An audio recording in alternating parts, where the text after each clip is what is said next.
বান্দরবানে জাতীয়তাবাদী দল বিএনপির সহযোগী সংগঠন শহীদ জিয়া স্মৃতি সংসদের অফিস ভাঙচুর করেছে দুর্বৃত্তরা।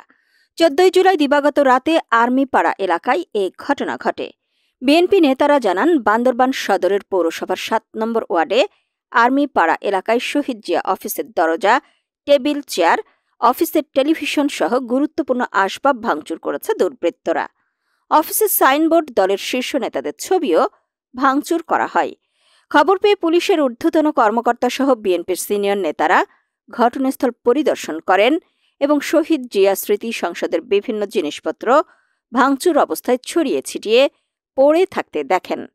বিএনপি চেয়ারপারসন খালেদা জিয়া ও ভারপ্রাপ্ত চেয়ারম্যান তারেক রহমানের ছবিও ভাঙচুর করা হয়। জেলা বিএনপির সদস্য সেলিম রেজা ও সাবিকুর রহমান জুয়েলের অভিযোগ, এলাকায় আতঙ্ক সৃষ্টির জন্য ঘটনাটি ঘটানো হয়েছে। শহীদ জিয়া স্মৃতি সংসদের এ অফিসটি দীর্ঘদিন ধরে আওয়ামী লীগের কিছু ব্যক্তি দখল করার চেষ্টা করছিল। অফিসটি দখলের জন্যই এই ঘটনাটি ঘটানো হয়েছে।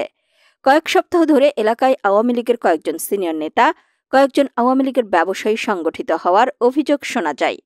আওয়ামী লীগের দোসরদের গ্রেফতারের দাবি জানান তারা।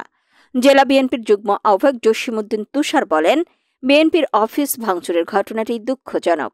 আওয়ামী লীগের দুষ্কৃতিকারীরা এই নোংরামির ঘটনা ঘটিয়েছে। তাই জড়িতদের বিরুদ্ধে আইনি ব্যবস্থা নেওয়ার জন্য আইন শৃঙ্খলা বাহিনীকে অনুরোধ জানান তিনি। বান্দরবান সদর থানার ওসি মাসুদ পারভেজ জানান, জিয়া স্মৃতি সংসদের অফিস ভাঙচুরের খবর পেয়ে ঘটনাস্থলে পুলিশ পাঠানো হয়।